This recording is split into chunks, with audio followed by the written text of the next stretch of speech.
प्रेम में ऐसा कौन सा जुर्म शबनम ने कर दिया था कि राष्ट्रपति भी उसकी सजा माफ नहीं कर सके।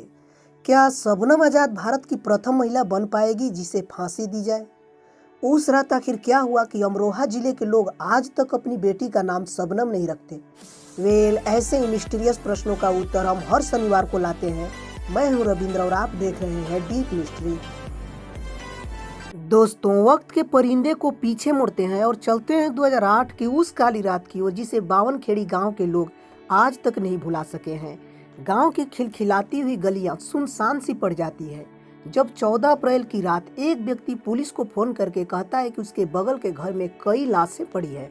एक साथ कई लाशें, ये सुनते ही पुलिस के होश उड़ जाते हैं और जैसे तैसे टीम तुरंत मौके पर पहुंचती है।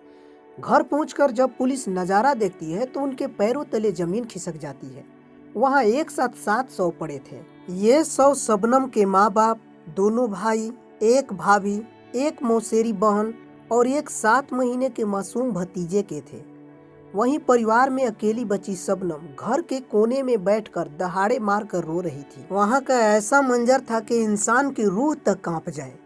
खैर, इन सब से आगे बढ़कर पुलिस ने फौरन सभी लाशों को पोस्टमार्टम के लिए आगे भेज दिया और शबनम से शुरुआती पूछताछ की तथा कातिलों को पकड़ने की दिलासा दिलाई।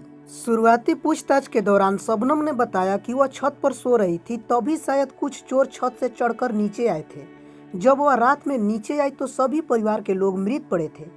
यह देखकर मैं चिल्लाने लगी तो आस पड़ोस के लोग इकट्ठा हुए। दोस्तों, सुबह होते ही हत्या की बात आग की तरह चारों तरफ फैल जाती है और लोग सड़कों पर उतर जाते हैं। इस घटना की जानकारी लखनऊ तक पहुंचते ही सरकारी गलियारों में खलबली सी मच जाती है, जिससे तत्कालीन मुख्यमंत्री मायावती भी जल्दबाजी में वहां पहुंचकर इकलौती बची शबनम के लिए 5 लाख रुपए की सहायता राशि की घोषणा कर देती है। इधर पुलिस पूरे घर का मुआयना कर जाँच कर रही थी कि 1-2 दिन बाद पोस्टमार्टम रिपोर्ट भी आ जाती है।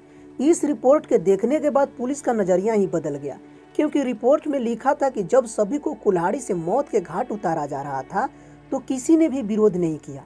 साथ ही परिवार के सभी सदस्यों को जहर भी दिया गया है। यह जानकर पुलिस कुछ पल के लिए सन्न रह जाती है। उनका तर्क था कि कोई अपराधी अगर हत्या करने के लिए आया है तो अपने साथ जहर लेकर क्यों आएगा।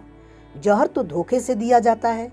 इन्हीं सब उलझन में शक की सुई शबनम की ओर घूमती है, जिससे पुलिस अब नए सिरे से केस की जांच शुरू करती है। खैर, पुलिस को जांच में पता चला कि घर के मुख्य दरवाजे से किसी का भी प्रवेश नहीं हुआ है, क्योंकि पड़ोसियों ने भी बताया था कि जब वे घटना के बाद आए थे तो मुख्य दरवाजे अंदर से बंद थे। शबनम के घर की दीवार भी जमीन से 14 फीट ऊंची थी, जिस पर बिना किसी मजबूत सहारे के छत तक चढ़ा नहीं जा सकता था, जबकि चढ़ने के लिए किसी सीढ़ी वगैरह के निशान भी नहीं थे। इन सब के बाद पुलिस को समझ आने लगा कि जो कोई घर के अंदर आया है वह जबरदस्ती नहीं घुसा है। इसके बाद पुलिस ने सबसे पहले शबनम के मोबाइल को कब्जे में लिया और डिटेल्स खंगाले। उससे जो बातें सामने आई वो हैरान करने वाली थी। जांच से पता चला कि 14 अप्रैल को शबनम ने सलीम को 55 कॉल किए हैं, जिसमें हत्या से करीब 5 मिनट पहले और हत्या से करीब 5 से 10 मिनट बाद भी 2 कॉल किए हैं। इतना ही नहीं, बल्कि पूरे महीने में सलीम को करीब 900 कॉल किए गए थे, जिससे कंफर्म हो गया था कि शबनम लगातार सलीम के संपर्क में थी। पुलिस सीधे सलीम को गिरफ्तार करती है और उससे पूछताछ शुरू करती है। पुलिस द्वारा सख्ती बरतते ही कुछ समय बाद सलीम टूट जाता है और वह सब कुछ सच बता देता है। इस पूछताछ के दौरान घर में शबनम की तबीयत खराब हो जाती है, जिसे अस्पताल में जांच कराने पर पता चलता है कि वह 7 महीने की गर्भवती है। अब सारा भेद खुल चुका था। शबनम के पिता शौकत अली एक कॉलेज के प्रवक्ता थे, जबकि उनका एक बेटा MBA और दूसरा इंजीनियर था। घर की बड़ी बेटी शबनम इंग्लिश और भूगोल में AA में थी। साथ ही वह एक स्कूल में शिक्षिका के तौर पर पढ़ाती भी थी। पूरा घर बहुत पढ़ा लिखा और संपन्न था, जिससे गाँव में परिवार की काफी इज्जत थी। शबनम को गांव के ही एक लड़के सलीम से बेइंतहा मोहब्बत हो जाती है। वो एक दूसरे से शादी करना चाहते थे, लेकिन शबनम के माता पिता को ये रिश्ता मंजूर नहीं था, क्योंकि सलीम पठान बिरादरी से और कम पढ़ा लिखा तथा गरीब घर का था। फिर भी इन दोनों का छुप छुप कर मिलना जुलना चलता रहा। समय के साथ शबनम प्रेग्नेंट हो जाती है और जब इन दोनों को प्रेगनेंसी का पता चलता है तो वे बौखला जाते हैं और जल्दबाजी में घिनौना कदम उठा लेते हैं। खैर, सलीम ने बताया कि सब लोग हमारी शादी के खिलाफ थे और हम एक दूसरे के बिना नहीं जी सकते थे, इसलिए हमने ये फैसला लिया। मैंने जहर लेकर आया। शबनम ने दरवाजा खोला सबको रात की चाय में जहर मिलाकर दी गई, जिससे उनकी मौत हो गई। फिर मैंने सबको कुल्हाड़ी से काटा, जबकि शबनम ने अपने भतीजे को गला घोटकर मारा। फिर मैंने उस कुल्हाड़ी को तालाब में फेंक दिया। दोस्तों, शबनम के खून से सने कपड़े के बरामद होने और इनके द्वारा किए गए गुनाह को कबूल करने के बाद 3 अगस्त 2010 में अमरोहा की अदालत ने सलीम और शबनम को इस नरसंहार का दोषी मानते हुए फांसी की सजा सुनाई। बाद में ये मामला इलाहाबाद हाई कोर्ट में गया, जहां इलाहाबाद हाई कोर्ट ने भी फांसी की सजा को बरकरार रखा।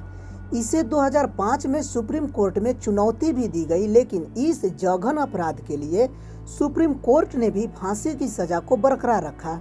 किसी भी फांसी को रोकने का अधिकार राष्ट्रपति के पास होता है, इसलिए तत्कालीन राष्ट्रपति रामनाथ कोविंद के पास दया याचिका की गई, लेकिन राष्ट्रपति ने भी दया याचिका को खारिज कर दिया। अब शबनम के लिए सभी कानूनी रास्ते बंद हो चुके हैं जो शबनम को फांसी चढ़ने से बचा सके।